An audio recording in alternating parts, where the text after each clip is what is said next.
प्रभु जी, एक दूसरा क्वेश्चन था हाँ। कि ऐसे बोला जाता है कि पुराने जन्म का पाप इस जन्म में हम लोगों को भुगतना पड़ता है।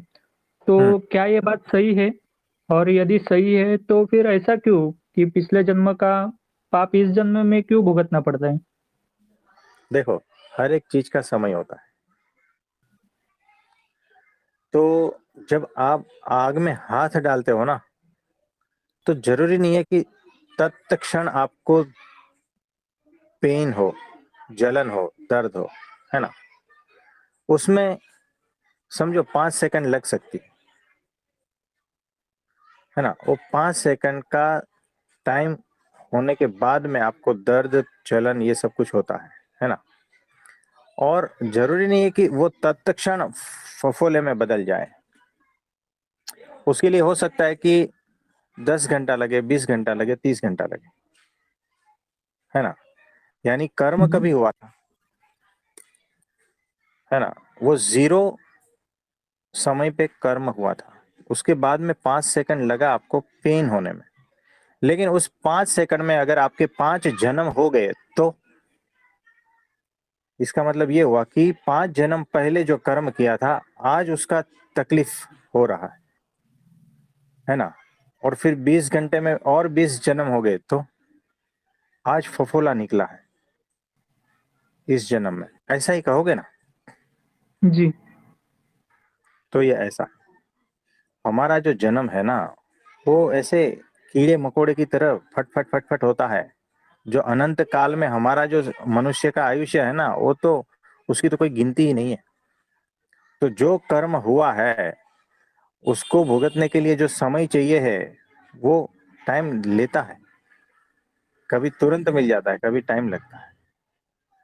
तो इसीलिए, और हमारी मेमोरी है उतनी नहीं है, हम भूल जाते हैं। तो आज आग में हाथ डाला है, फिर हम भूल गए हैं, और 5 जन्म हो गए हैं। हमें पता ही नहीं है कि ये जो दुख है क्यों भुगत रहे हैं, पता ही नहीं है। होश में ही नहीं है ना।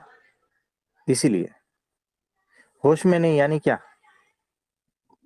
हमें वो चीज याद नहीं है जो हमने की थी बेहोशी में, है ना। तो जो भी कार्य सब कुछ बेहोशी में किया है ना, उसका फल भुगतना है। वो प्रकृति के नियम के हिसाब से कर्म फल भुगतना पड़ता है। तो ये सारा है।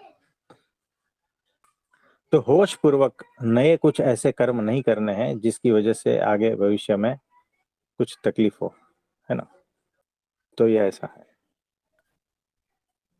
तो प्रभु जी, अभी तक जो कर्म किया है हम्म। सभी जन्मों में, तो हाँ। उसका जब तक निवारण नहीं होता है तब तक हमें मुक्ति नहीं मिलती है। देखो, अगर कर्म की थियरी से जाओगे तो, यानी अगर आपके जीवन में सत्पुरुष प्रकट नहीं हुए हैं और आप प्रकृति के भरोसे हो, तो अनंत काल तक भटकते रहोगे। क्योंकि एक जन्म है ना, और 100 जन्म धारण करने का कारण बनता है। क्योंकि इस जन्म में आप कितने कितने कर्म करोगे, उसकी वजह से आपको 100 जन्म और खींचेंगे।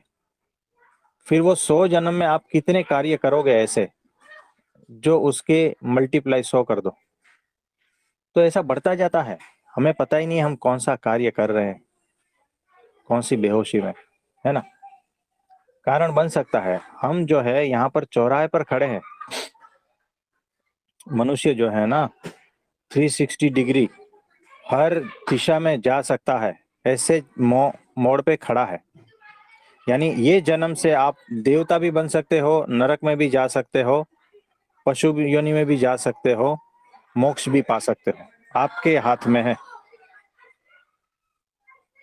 ना। तो इतनी सारी दिशाएं खुलती है इसी जन्म में। अगर बेहोशी हो गई तो मोक्ष तो चौकड़ी मार दो उसको, वो नहीं आएगा। अनंत और नरक में जाओगे अगर बेहोश रहे तो। यानी एक मनुष्य जन्म अगले और कई मनुष्य जन्म का कारण बन सकता है, अगर होश में नहीं हो तो ये ऐसा सिलसिला चलता ही रहेगा। कर्म बंधन उसका खपत, उसके भुगतान, फिर वापस कर्म बंधन, ये सारा कुछ चलता रहेगा जब तक आपके जीवन में कोई सत्पुरुष प्रकट नहीं होता है, तब तक। तब वो बताता है कि ये ऐसा ऐसा वैसा वैसा, ठीक है ना।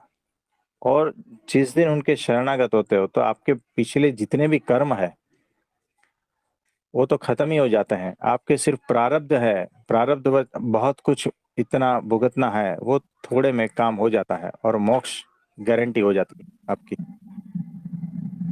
समझे? जी प्रभु जी, जैसे प्रभु जी आपने बताया है अभी तक कि हम लोग गटर में से कीड़े हैं, तो यदि हाँ उसकी दृष्टि पड़ गई हाँ परब्रह्म की, सत्पुरुष की, तो हाँ वो हमें वहां से उठाकर सीधा मोक्ष भी दिला सकते हैं। वैसे ही हाँ, हुआ ना? एग्जैक्टली उनके वचन में श्रद्धा और विश्वास और उसका पालन करोगे तो समझो आप जहाज में बैठ गए, वो अपने साथ ही लेके जाएगा। और अपनी चलाते रहोगे, अपने मन की और अपने बुद्धि की और तर्क की, तो फिर उसको कोई पड़ी नहीं है। आप रहो उसमें, अपने मौज में, है ना। गटर में अभी आपको अच्छा लगता है तो रहो, कोई प्रॉब्लम नहीं है, उसको थोड़ी पड़ी है। वो तो सिर्फ उसी को ही पसंद करता है जो पुकारते हैं उसको, और जो उसके साथ में आने के लिए तैयार है ना। यानी बहुत सा 500 किलोमीटर कीचड़ पड़ा है, ठीक है, उतने एरिया में, स्क्वायर फुट में, ठीक है। और आप जो है, असंख्य जीव है उसमें, मजा कर रहे हैं, दुखी हो रहे हैं, बहुत कुछ कर रहे हैं, लेकिन जिसको निकलना है वही सिर्फ हाथ ऊपर करेगा कि हे परमात्मा मुझे बचा लो, मुझे ये अब अच्छा नहीं लगता। तो फिर किनारे पे ही बैठा है, वो देखता है इस बंदे ने हाथ ऊपर किया है इसको, तो फिर खींच लेता है। और और किसी को नहीं खींचेगा,